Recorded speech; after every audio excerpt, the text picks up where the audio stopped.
করেছেন। আল্লাহ রাব্বুল আলামিন সূরা আল কাহফের মধ্যে ঘোষণা করেন,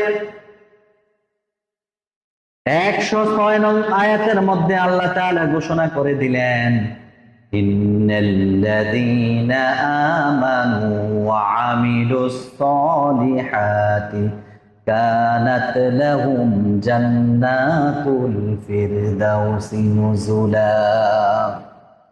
আল্লাহ ঘোষণা করলেন, হে মানুষ, দুইটা কাজ করো। কয়টা কাজ?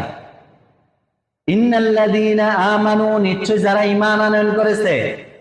দুনিয়ার মানুষদেরকে ঘোষণা করলো যারা ঈমানদার হবে, ওয়া আমিলুস সলিহাত, এবং ভালো কাজ করবে। একটা হচ্ছে ঈমান আনবে, ঈমানদার হবে। এক নাম্বার শর্ত কি? ঈমানদার হবে। ওয়া আমিলুস সলিহাত, এবং নেক কাজগুলা করবে। কানাত লাহুম জান্নাতুল ফিরদাউসি নুজুলা, তাদের জন্য আল্লাহ তাআলা আপ্যায়ন স্বরূপ জান্নাত রেখে দিয়েছেন। বলি সুবহানাল্লাহ। তাও জান্নাতের সর্বস্তরের জান্নাতের নাম কি? জান্নাতুল ফিরদাউস। তাহলে কোন জান্নাত রাখবেন? জান্নাতুল ফিরদাউস। বলি সুবহানাল্লাহ। খালিদিনা ফিহা, চিরকাল সেখানে